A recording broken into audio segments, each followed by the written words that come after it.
মেয়ে আছে, ওরা জাস্ট বিয়ের সময় মানে মেয়েদের রুচি এত খারাপ, টাকা পাইলে গাঞ্জা খোর করে এরা। আল্লাহ এমন মেয়েদেরকে হেদায়েত দান করুক, পড়েন সবাই আমিন। প্রিয় বোন, টাকা দেখে টাকলাকে বিয়ে করছেন, আমার হৃদয়ে কষ্ট লাগছে। তবে আমি আপনাকে ভাই হিসেবে বলবো, টাকা দেখে টাকলাকে বিয়ে করলে টাকা পাবেন, বাড়ি পাবেন, গাড়ি পাবেন, বাট ওয়াল্লাহি আল্লাহর কসম সুখ পাবেন না। সুখ পেতে হলে চরিত্রবান যুবককে আপনার টাকা ছাড়া বিয়ে করতে হবে। আমি বলি, শূন্য পকেটে যে আমাকে ভালোবাসবে, আমার পকেট যখন ভরবে সে আমার ভালোবাসা পাওয়ার যোগ্যতা রাখে। আর আমার পকেট ভরা অবস্থায় যে ভালোবাসবে, সে আমাকে ভালোবাসে নাই, সে আমার টাকাকে ভালোবেসেছে। আল্লাহ মেয়েদেরকে চরিত্রবান যুবকের মূল্য বোঝার তৌফিক দান করুন, পড়া আমিন। তিনটা তাকবীর দিয়ে মূল আলোচনায় ফিরে যাব। প্রথম তাকবীর দিবেন বিবাহিত ভাইরা, দ্বিতীয় তাকবীর দিবেন সিঙ্গেল ভাইরা। I would like to test everyone who is more powerful. কার গায়ে শক্তি কত বেশি আজকে দেখা যাবে বগুড়ার সুলপুলেরা, ঠিক কি না বলো? বিবাহিত ভাইরা আপনারা হেরে গেলে আমার সম্মানে আঘাত লেগে যাবে। বিবাহিত ভাইরা একটা কাশি দেন। এই নাচতে বলি না, নাচতে বলি নাই, নাচতেছে, কাশি দেওয়ার সময় নাচতেছে। আচ্ছা বিবাহিত ভাইরা, মান সম্মান বাঁচাইতে হবে আজকে। সিঙ্গেলরা চুপ থাকবা, বিবাহিতরা তাকবীর দিবে। বিবাহিত ভাইরা আমার সঙ্গে তাকবীর দেন তাল মিলিয়ে। নারে তাকবীর।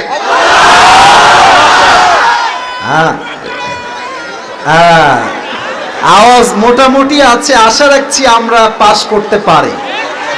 আচ্ছা সিঙ্গেলরা তোমরা কি হেরে যাবো নাকি বাবুরা? সিঙ্গেলরা একটা কাশি দাও।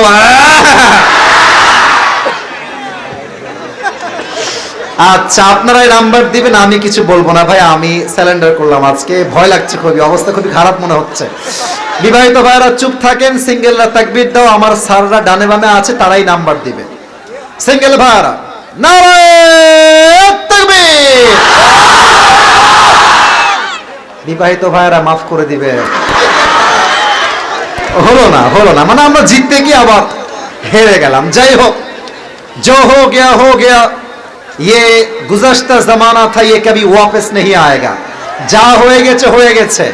এবার সবাই মিলে তাকবীর দিবেন এমন জোরে যে আমি আসিফ হুজুর স্টেজ ভেঙে নিচে পড়ে যাব। সবাই কাশি দেন। নারে তাকবীর। আল কোরআনের আলো, আল হাদিসের আলো, কোরআন হাদিস যেখানে, আলেম ওলামা যেখানে, বগুড়াবাসী যেখানে, আল্লাহ যেন কবুল করে, পড়েন সবাই আমিন। আর একটা কথা হুমকি দিচ্ছি, এটা অ্যানাউন্সমেন্ট না, হুমকি দিচ্ছি, যদি কেউ ওয়াজের মাঝে উঠে যায়, লুঙ্গিটা টান দিয়ে ধরে বসায় দিবে। তবে লুঙ্গি যেন আবার খুলে না যায়, ঝামেলা হয়ে যাবে। আর হাসি না ভাইরা আমার, ওয়াজ কিন্তু লম্বা সময় হবে না, ওয়াজ হবে কনস্ট্রাকটিভ কথা।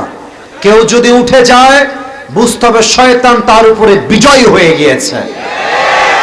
আর আমার বিশ্বাস রাত 12টা তো বহুত দূর কি বাত है, যদি ফজর পর্যন্ত ওয়াজ হয়, বগুড়ার সন্তানরা ফজর পর্যন্ত ওয়াজ শুনে জামাতে নামাজটা আদায় করে বাসায় ঘুমিয়ে যাবে।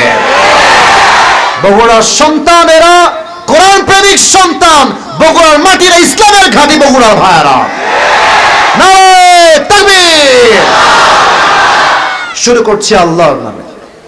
আজ আমাদের আলোচনার সেন্ট্রাল থিম বা সাবজেক্ট ম্যাটার হচ্ছে the life of hair after, পরকালের জীবন। আমার বগুড়ার ভাইরা, দুনিয়ার জীবন না পরকালের জীবন?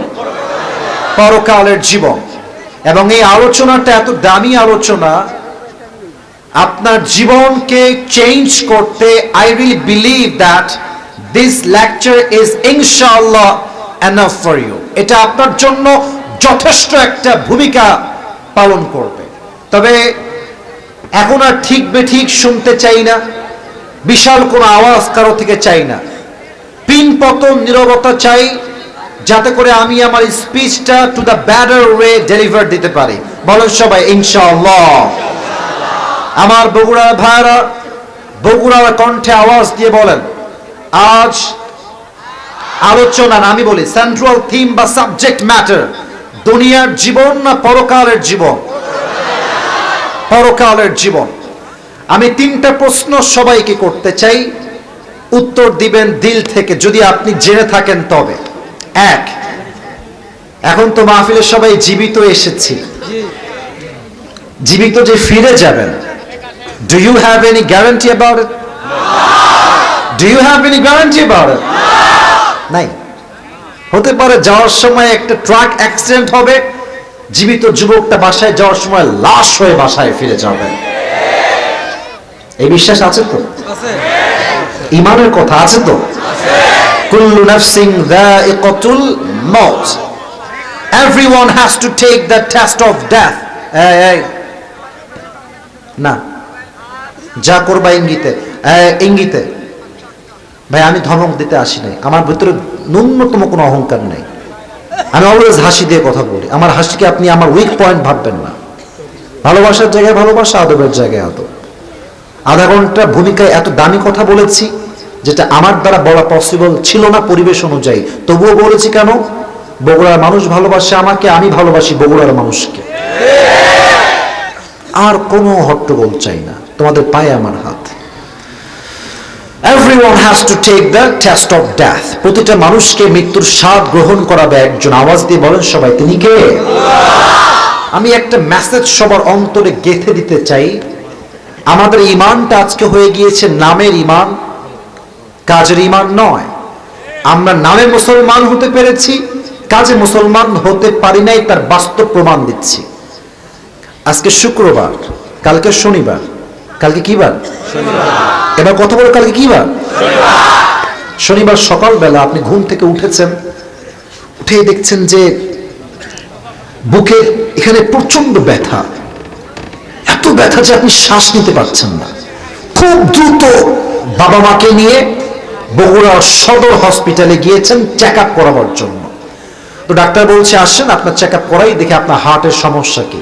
চেক আপ করানো হয়ে গিয়েছে, ডাক্তার বলছে আপনি বাহিরে 1 ঘন্টা বসেন, your report is coming, report আসছে, we will observe your report, এবং তারপরে আমরা আপনাকে রেজাল্ট দিব যে আপনার ফিজিক্যাল কন্ডিশনটা আসলে এখন কেমন চলছে।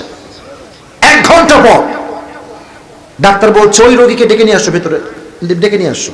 আপনি এসেছেন, এসে বলছেন যে স্যার আমার রিপোর্টের কি অবস্থা, স্যার আমার কি হয়েছে বলুন তো। তো ডাক্তার মাথা নিচের দিকে করে আছে, কথা বলছেন। স্যার বলেন না কি হয়েছে আমার।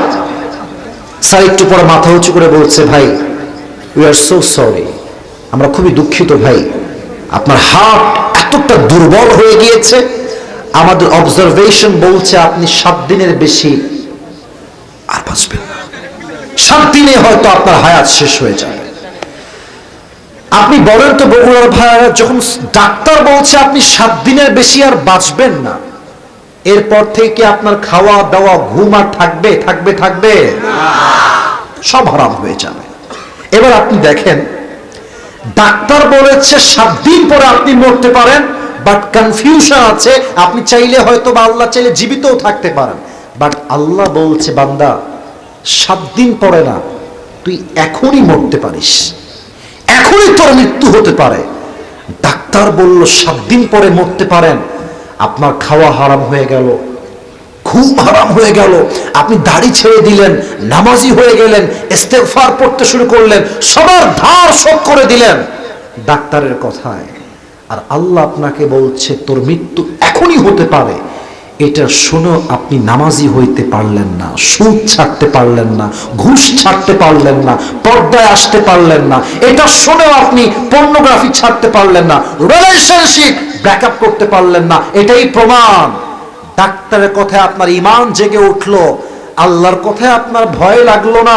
এটাই প্রমাণ আপনি নামে মুসলমান হয়েছেন, কাজে মুসলমান হতে পারেন নাই। কথা কি ভুল বললাম না ঠিক বললাম? 2 নাম্বার প্রশ্ন উত্তর দেন। বগুড়ার ভাইরা উত্তর দিবেন, দিল খুলে জবান খুলে আলোচনার গভীরে যাওয়ার চেষ্টা করছি, পরিবেশ দিবেন। বলেন তো আমাকে, দুনিয়ার জীবনটা বেশি উত্তম না আখিরাতের জীবন বেশি উত্তম? মাশাআল্লাহ, ভেরি অ্যাক্টিভ।